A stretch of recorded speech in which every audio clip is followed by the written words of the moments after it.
Good morning all of you. So welcome you all in our first online class and I hope you all are safe. So in this online class I am going to discuss about your BSc third year zoology syllabus. Okay. So we are going to discuss about our all papers. So in this BSc third year zoology syllabus we have 3 papers and 1 practical. So first paper is about animal physiology, biochemistry and immunology. Okay. And paper second is ecology and biostatistics. Paper third is ethology and evolution. And we have practical also which carries 75 marks. So that means we have 3 papers and all paper carries 50-50 marks. And practical it carries 75 marks.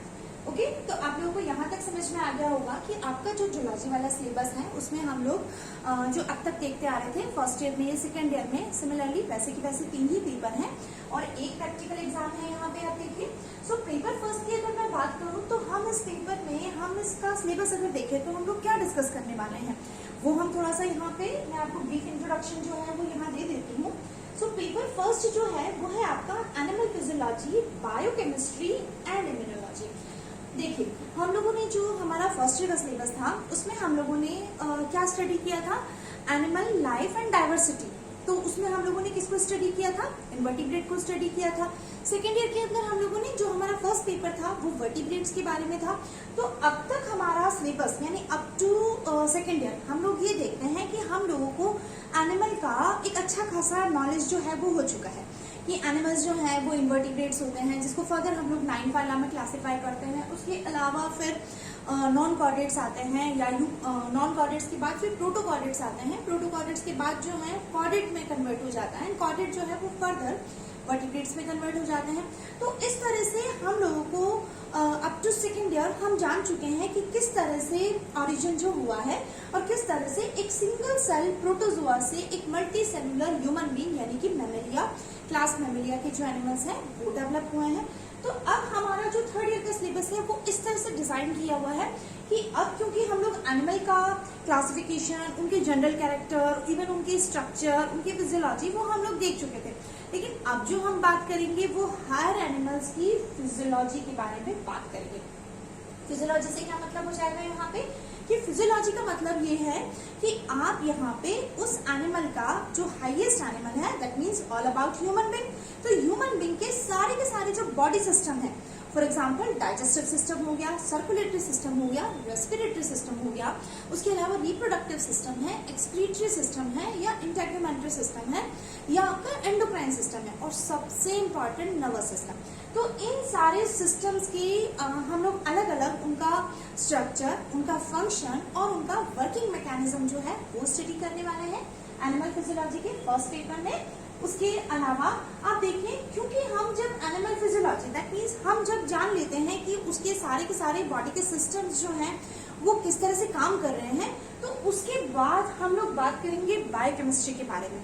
Biochemistry से आप लोग क्या समझेंगे, that means हमारा जो body का composition है that means it is consist of carbohydrate, protein, lipid, fat, है ना।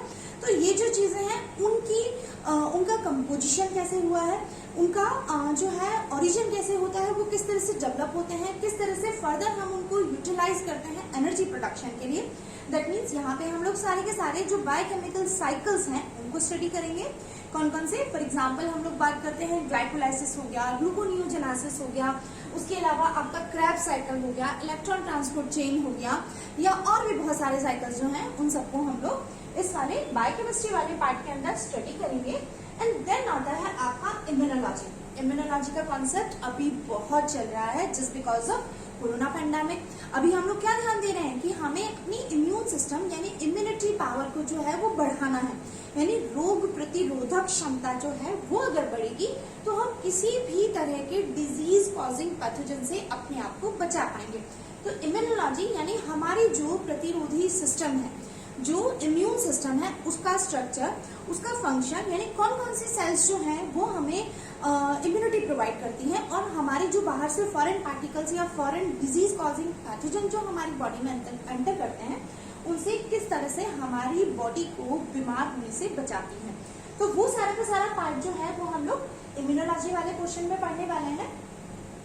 तो देखिए ये एनिमल फिजियोलॉजी वाला पेपर जो है अपने आप में बहुत ही मुश्किल है, तो मैं चाहूंगी कि इस वाले पेपर पे आप अच्छे से कॉन्सेंट्रेट करें, क्योंकि यहाँ पे जो फिजियोलॉजी है वो एक तरह से आपका बेस हो जाता है।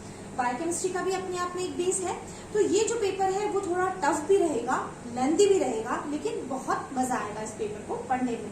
ओके, तो ये सारी की सारी चीज बात की हमने पेपर फर्स्ट के बारे में। अब हम लोग बात करेंगे पेपर सेकेंड के बारे में, which is ecology and biostatistics. Ecology यानी हम यहाँ पे क्या बात करते हैं इकोलॉजी को लेके, कि इकोलॉजी का मतलब हुआ कि जो लिविंग ऑर्गेनिज्म है वो किस तरह से अपने सराउंडिंग एनवायरमेंट के साथ जुड़ा हुआ है।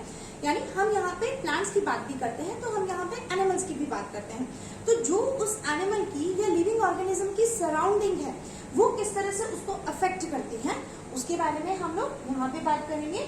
इसमें ecosystem, different types of ecosystem जो है वो हम लोग स्टडी करेंगे। इकोसिस्टम के साथ साथ हम एनिमल्स को देखेंगे कि एनिमल्स जो है वो कौन कौन से हैबिटेट में रहना पसंद करते हैं, और उस पर्टिकुलर हैबिटेट में रहने के लिए उस एनिमल ने अपने अंदर क्या अनुकूलन या अडेप्टेशंस जो है वो डेवलप कर लिए हैं। फॉर एग्जाम्पल आप लोगों ने लास्ट ईयर देखा होगा कि जब लोग हम एबीज की बात कर रहे थे, यानी बर्ड्स की जब हम बात कर रहे थे, तो हम क्या बोल रहे थे कि बर्ड्स ने जो है वो उड़ने के लिए अपने अंदर विंग्स डेवलप कर लिए। तो वो क्यों डेवलप किए हैं? Just because of their requirement, कि उनको उस पर्टिकुलर एटमॉस्फेयर में रहने के लिए अपने अंदर क्या डेवलप करना था, विंग्स डेवलप करना था, बॉडी को लाइट करना जरूरी था। अगर लाइट वेट नहीं होगी तो दे कैन नॉट फ्लाई।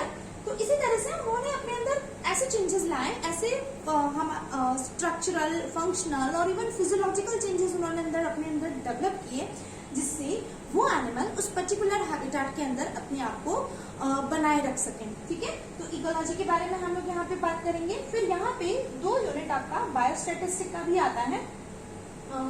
ये एक बहुत ही बेसिक वाला कॉन्सेप्ट है कि किस तरह से बायोस्टैटिक्स जो है वो डेटा एनालिसिस के लिए आप लोग यूज करते हैं। तो यहाँ पे सिंपल आप लोग मीन, मोड, मीडियन और इवन स्टूडेंट की टेस्ट जो है वो भी यहाँ पे आप देखेंगे।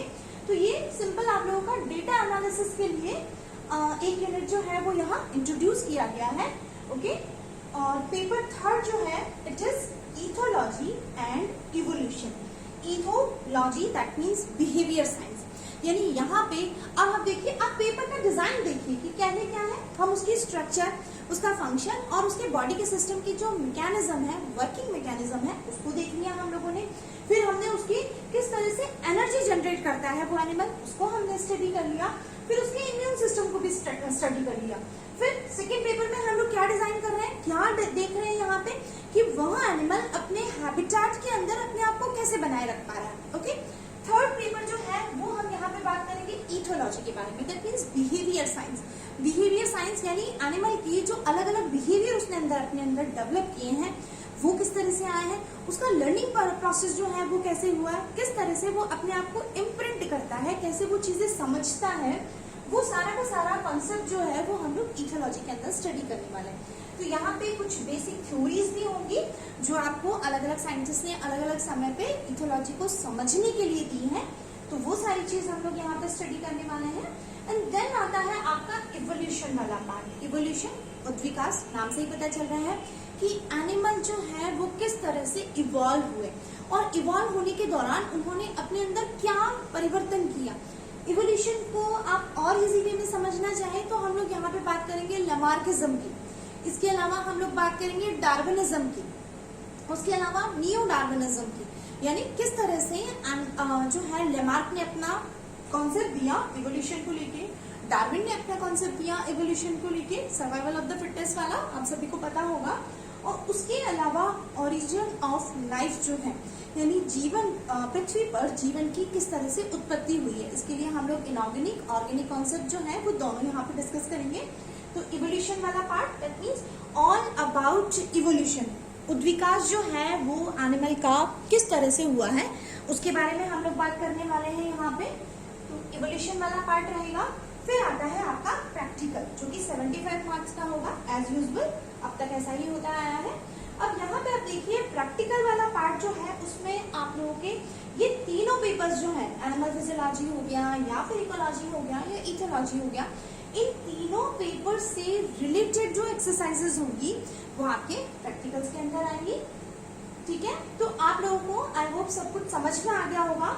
जो भी आपका सिलेबस होगा मैं आपको ग्रुप के अंदर शेयर कर दूंगी, आपका जुलॉजी वाला जो सिलेबस है वो। तो ये तीनों पेपर्स हैं, आप एक बार इनसे इंट्रोड्यूस होइए, इनकी बुक्स अगर अवेलेबल है तो इनका बेसिक जो है वो आप पढ़िए, और जो भी आप लोगों की जो क्लासेस होती जाएंगी मैं आपको कंटिन्यू वीडियो शेयर जो है वो करती रहूंगी। ओके, तो आई होप आप सभी को जो सिलेबस का इंट्रोडक्शन है वो समझ में आ गया होगा। 3 पेपर्स प्रैक्टिकल, और इन तीनों पेपर में सबसे लेंथी वाला पेपर जो है this is animal physiology, biochemistry and immunology and evolution. Okay, ecology भी आप लोगों के लिए नया है, तो ये वाला पेपर जो है थोड़ा मुश्किल रहेगा। इकोलॉजी आप लोगों ने पढ़ा है, इवन बॉटनी में भी आप लोग देखेंगे। तो ये 2 पेपर जो है वो मेरे हिसाब से थोड़े लेंथी है, मुश्किल नहीं है, लेंथी है, समझने वाली चीजें हैं। एक बार कॉन्सेप्ट बन जाता है तो आपको प्रॉब्लम नहीं होगा in future. Okay, so thank you so much.